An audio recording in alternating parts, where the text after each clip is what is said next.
Shalom. Call Layim La Allahaya Nawa Yahweh Ba'Shem Yahushai Baha Rachak Wadash. Dam Yad. Double honors to the elders and apostles, a great millstone that reward peace and blessings to the elect of Israel. Okay, here we are starting off with a part 3, Salakia. Alright. Verse 9, Revelation 17 and 9. And here is the mind which hath wisdom.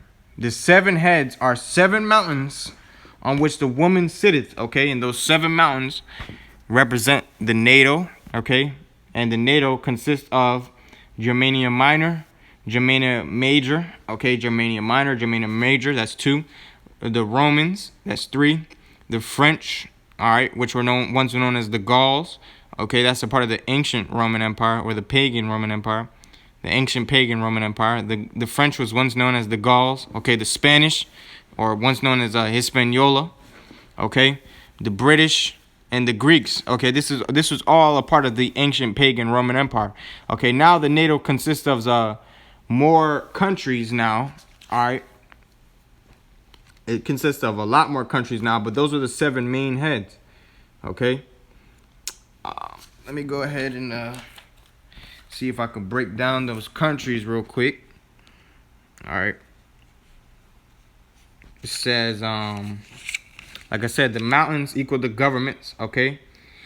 And that's how you know that the mountains are talking about governments, man, okay? And I'm actually gonna go in depth to that, okay? Because when the nations meet up, okay, when these other nations they meet up, all these governments they meet up and stuff like that, okay? They call it, the top of a mountain is called the summit, all right? And when the nations meet up, when all the leaders come together, they have meetings. They call it summits. Okay, now I want to pull a few precepts that go into how the governments or mountains or mean governments. Okay, let me go ahead and just put this right there. Jeremiah, the first one I'm going to get is Jeremiah 3 and 23. Okay. Jeremiah chapter 3 and verse 23, it says, truly in vain is salvation hoped for from the hills. Right, the hills represent the other nations, man. Okay, in vain salvation is hoped for from these other nations because these other nations, they're not going to get salvation, man. All right, the only nations that are going to get salvation is the Israelites, particularly the elect of Israel, man. Okay, that's the only people who are going to make it out of the set troubles to come. All right. And the hills represent the other nations. It says, Jeremiah 3 and 23, truly in vain is salvation hoped for from the hills and the multitude of mountains. Truly in the Lord Yahweh our power is the salvation of Israel. That's the point on that right there. Okay, now let's go. I'm going to get a quick precept to prove that hills, when the scriptures is actually talking about, or hills or mountains in the scriptures is actually talking about other nations. Okay. Let me go ahead and get this real quick just to set this up. This is Deuteronomy chapter 12, and I'll start at verse 2. It says, ye shall utterly destroy all the places wherein the nations which ye shall possess serve their gods upon the high mountains and upon the hills and under every green tree. So that's how you know it's talking about the other nations. Okay, that's just a quick one right there. All right, I'm going to go back to the book of Jeremiah, the 3rd chapter, and the 13th verse. Okay, it says, only acknowledge thine iniquity, that thou hast transgressed against the Lord Yahweh thy power, and hast scattered thy ways to the strangers under every green tree. And ye have not obeyed my voice, saith the Lord Yahweh. Right, so that goes back to Deuteronomy 12 and 2. Okay, so that's a point on that right there. I'm going to get some more precepts proving how hills or mountains represent other nations. Okay, I'm going to go to the book of Isaiah, chapter 2. Okay, Isaiah chapter 2. And I'll start at verse 2, Lord willing. Isaiah 2 and 2. It says, And it shall come to pass in the last days that the mountain of the Lord Yahweh's house shall be established in the top of the mountains. What is that talking about? That means that the house of Israel, okay, which is where the Lord dwells, because the scriptures talk about how we are the temple of the Most High. The house of Israel will be above all the other nations. Okay, that's what that's talking about. It says, and it shall come to pass in the last days that the mountain of the Lord Yahweh's house shall be established in the top of the mountains, and shall be exalted above the hills.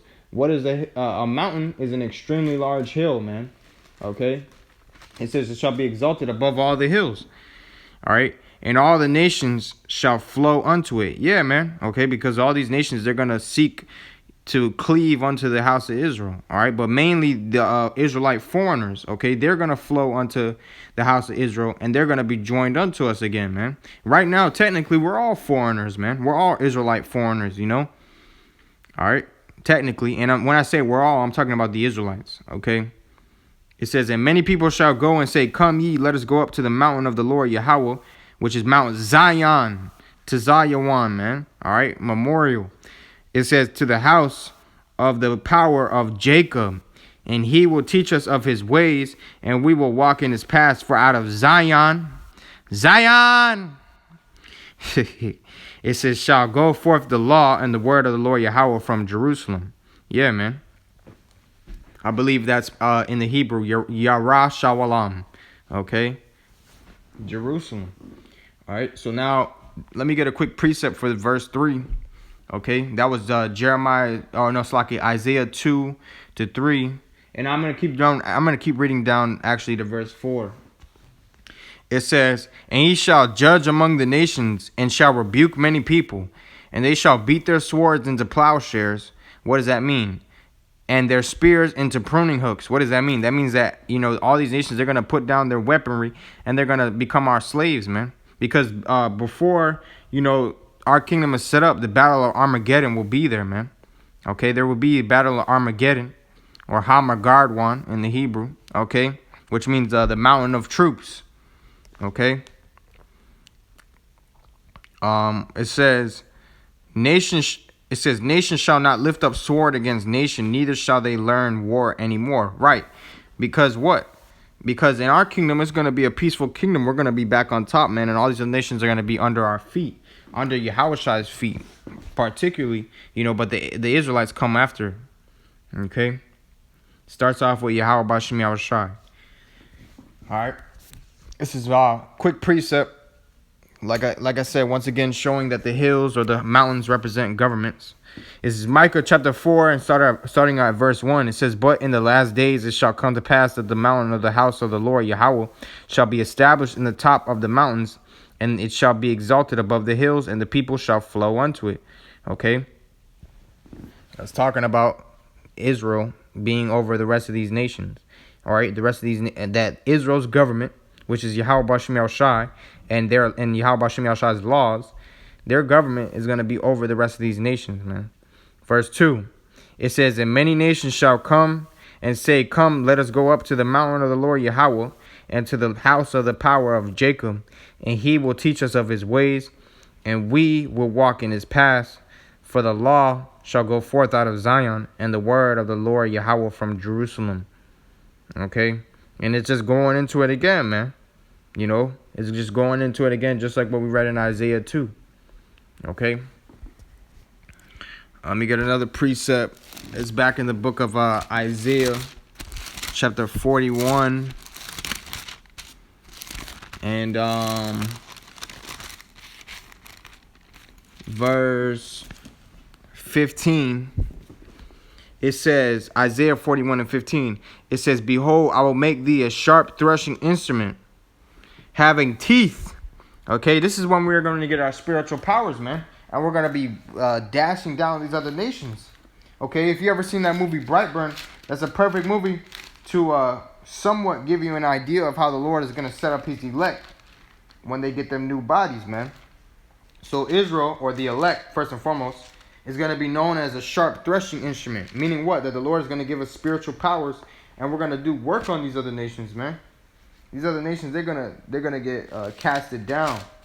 All right, here's the scripture on it. Isaiah 41 And starting at verse 15, it says, "Behold, I will make thee a new sharp threshing instrument having teeth." And teeth represent military might, okay? All right, or like defense, so to speak. It says, "Thou shalt thresh the mountains."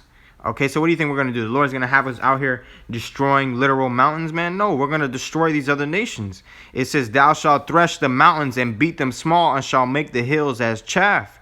Okay, yeah, man. We're gonna be destroying these other nations. It says, "Thou shalt fan them, and the wind shall carry them away, and the whirlwind shall scatter them." It says that, "And thou shalt rejoice in the Lord Yahweh, and shalt glory in the Holy One of Israel." Okay, that's the point of that right there, man. That scripture is going to show when we get our new powers, we're going to take down these other nations, man. Okay, what does it say in Psalms 110 and 5? That basically Yahweh shall strike through the head of many kings, man. Okay, so that's the point on that right there. This is Isaiah 40 and verse 4. It says, "Every valley shall be exalted, and every mountain and hill shall be made low, and the crooked shall be made straight, and the rough places plain." Okay, right, man. These other nations are going to be put down, okay, under Yahweh Shai's feet, man. All right. Let me get some more precepts. This is a quick precept to bounce off Isaiah 41 and 15. I'm going to go to the book of Daniel, chapter 12.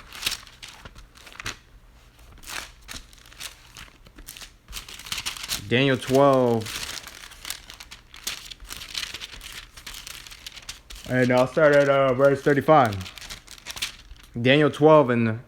Salakia, that's the wrong... Because Daniel 12 doesn't have... Daniel 12 doesn't have a 35th verse. Okay. So I guess I got the wrong thing. Let me see. I don't know why I wrote that down, but Salakia. Okay. I'm gonna go to the book of Numbers, chapter 23, and verse 9.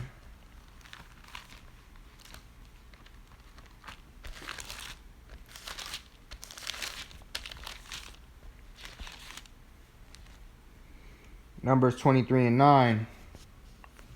I'll start at verse 8, actually. "How shall I curse whom the Most High hath not cursed? Or how shall I defy whom the Lord Yahweh hath not defied? For from the top of the rocks I see him, and from the hills I behold him. Lo, the people shall dwell alone, and shall not be reckoned among the nations." So right there, it says it right there. It says, "From the top of the rocks I see him, and from the hills I behold him." Okay, meaning what? From the multitude of these other nations. Balaam, he's talking in the spirit, or Balaam, he's talking in the spirit. The Lord tapped his spirit and gave him a vision of the prosperity of Israel. And he's saying amongst the other nations, that Israel is above all the other nations. Okay, and it tells you that in Deuteronomy 7 and 6. "For thou art a holy people unto the Lord thy power. The Lord thy power hath chosen thee to be a special people above unto himself, above all people on the face of the earth." Okay, roughly paraphrasing. It says, "I behold him, lo, and the people shall dwell alone, and shall not be reckoned among the nations." Right, man. These other nations, they're not going to be on our level, man. It says, "Who can count the dust of Jacob, and the number of the fourth part of Israel?" So who can count a quarter of our people? Meaning what? That there's a lot of that we're going to be a very big nation, and we already are a very big nation, but we're going to be an even bigger nation. Okay. It says, "Let me die the death of the righteous, and let my last end be like his." Yeah, so Balaam pretty much like, yo, let me die and be like an Israelite, man. Okay, because what is the last end of Israel? Rulership, man. That's Israel's last end. Okay, so Balaam, he's like, yo, let me be like an Israelite, man. I wanna be like an Israelite.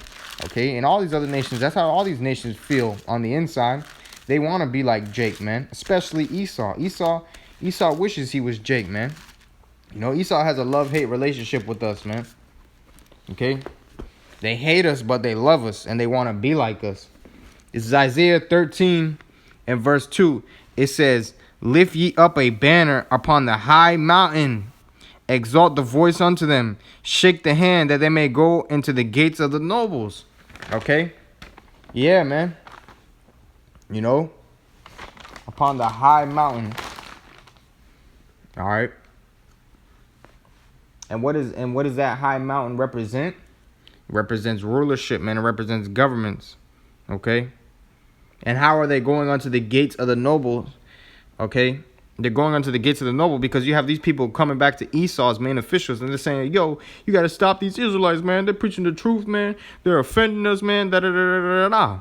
Okay, I'm going to keep reading, actually. It says, I have commanded my sanctified ones. I have also called my mighty ones from mine anger, and even them that rejoice in my highness. The noise of a multitude in the mountains, like as of a great people, a tumultuous noise of the kingdoms of nations gathered together. The Lord of hosts, the Lord Yahweh of hosts, mustereth the hosts of the battle. Yeah, man. Armageddon, mountain of troops. Okay? Armageddon. It says, they come from a far country, from the end of heaven, even the Lord Yahweh, and the weapons of his indignation to destroy the whole land. That's talking about the missiles, man. Okay? They're coming from a far country. These missiles, they're international, man. They go from nation to nation. It says, howl ye, for the day of the Lord Yahweh is at hand, and it shall come as destruction from the Almighty. It says, therefore shall all hands be faint, and every man's heart shall melt. That's metaphorical and physical, man. And they shall be afraid, pangs and sorrow shall take hold of them. They shall be in pain as a woman that travaileth. They shall be amazed as one at another, and their faces shall be as flames. Yeah, because the missiles are going to be burning you people up, man. All right, and all you mighty men, all you muscle heads, and, you know, you bodybuilders and stuff like that, you athletes, da-da-da-da, you guys going to be screaming like bitches in that day, man. And that's straight up facts, man. Okay? So that's the point on that right there. Like I said, the mountains represents governments or rulership. Okay? That's what the mountains represent. Revelation chapter 17 and verse, I believe we left off on verse 9. Okay, the seven heads, which are, it says the seven heads are seven mountains. Okay, seven main governments that Esau is ruled by Esau. Okay, and we went over those main governments: Germania Minor, Germania Major. Okay, the seven heads really represent the NATO. Okay, and like I said, the NATO has many more nations now other than those seven. Okay, but those are the seven principal nations and initial nations. It says, and there are seven kings. 5 are fallen, and one is, and the other is not yet come. And when he cometh, he must continue a short space. Okay, so first and foremost, before I do that, all right, I want to go ahead and, if I can, if the Spirit permits, all right,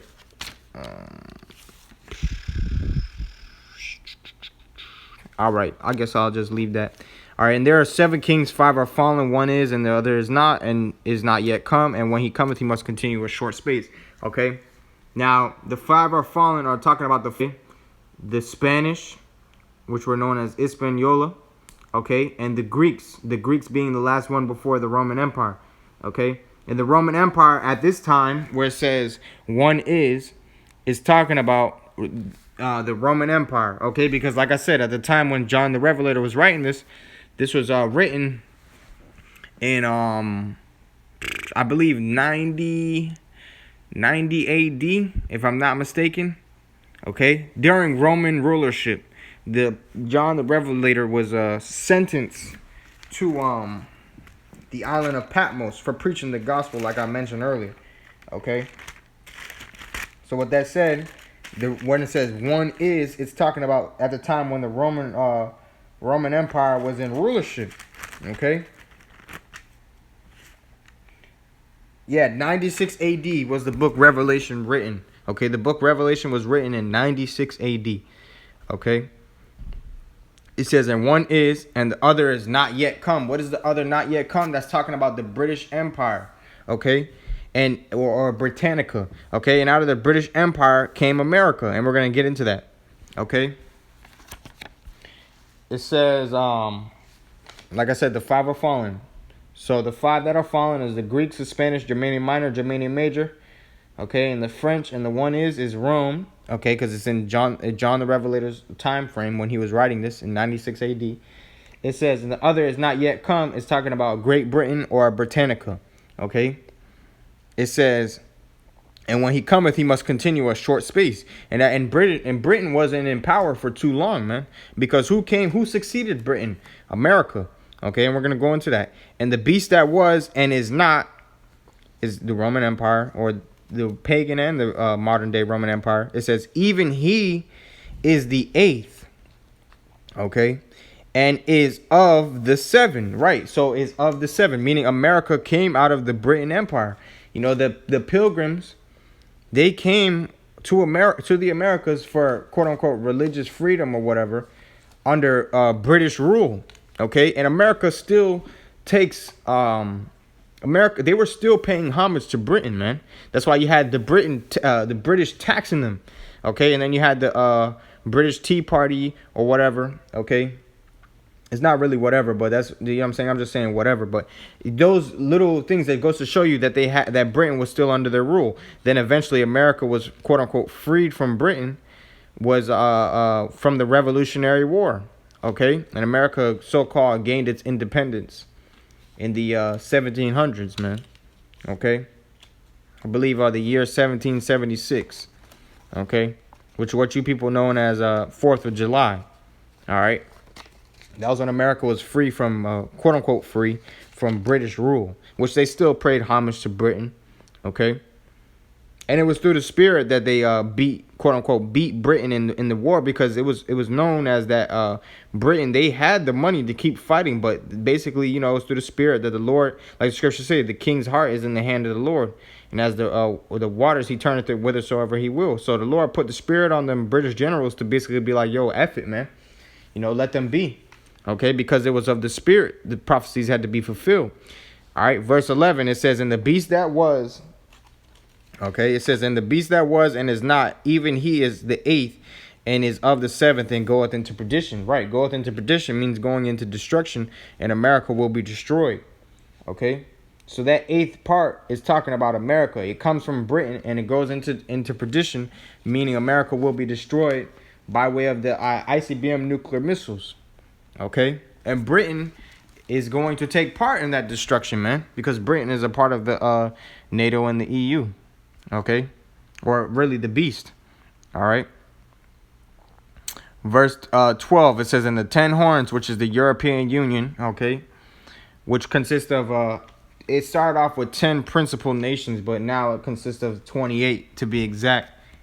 Okay, it says and the 10 horns which thou sawest are 10 kings which have received no kingdom as yet, but receive power as kings 1 hour with the beast. Okay. It says, these have one mind and shall give their power and strength unto the beast. Yeah, man. Meaning they're all on one accord. One mind, meaning they're all on one accord. Okay.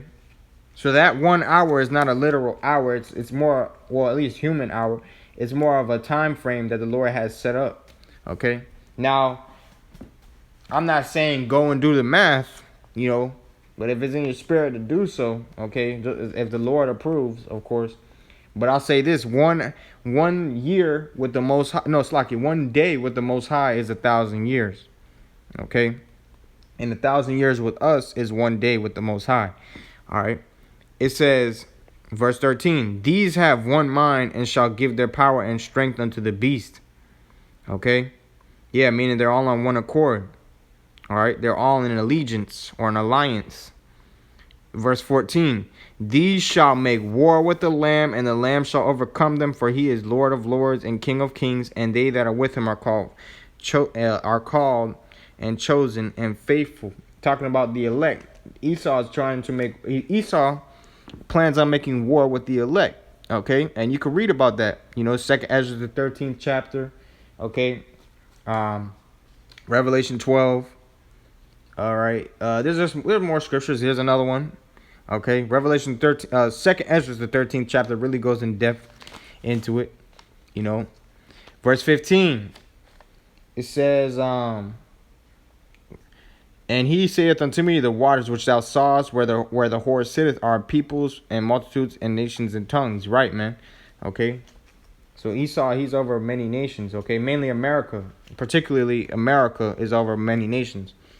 All right, verse 16.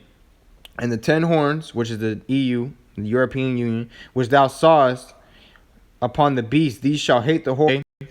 It says, for the Most High hath put in their hearts to fulfill his will and to agree and give their kingdom unto the beast until the words of the Most High shall be fulfilled. Right, man. Okay, so the Most High, he controls the king and to destroy this place pretty much.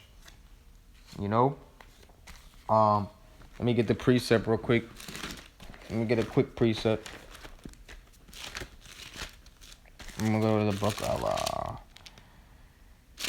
Proverbs 21. Proverbs 21 and verse 1, it says, the king's heart is in the hand of the Lord Yahweh, as the rivers of water, he turneth it whithersoever he will. Okay, so that just goes to show you right there that the Lord, he controls people, man. He can put the spirit on you to control you, man. Well, he does control you. He controls what you do, man. You know, he controls what you go through. He controls what you do, what you say, what you think. You know, the Lord does that, man. Jeremiah 10 and 23. O Lord Yahweh, I know that the way of man is not in himself. It is not in man that walketh to direct his steps. Exactly. So the Lord controls people, man. There's no free will. Okay? The Heavenly Father controls everything, man. Revelation, going back to Revelation 17. All right. And Salakia. These are just some notes that I got written down. They help me refresh with the chapters. Revelation 17 and verse 18, it says, and the woman which thou sawest is that great city which reigneth over the kings of the earth. That woman is Babylon. Okay, and America is on top of all these other nations, man. That's why all these other nations, they don't start shit with America like that, because low key they fear America, man. But the Lord's going to put the spirit on these other nations to hate America. And just like verse 16 says, and the 10 horns which thou sawest upon the beast, these shall hate the whore and shall make her desolate and naked and shall eat her flesh and burn her with fire, man. All right. So that's the point on that right there. Lord willing, this video was edifying. And with that, I want to give all honor and glory to Yahweh, Ba'ashem, Yahweh Shai, Baha, Rachak, Wadash, Dam Yad. Double honors to the elders and apostles of Great Millstone that we will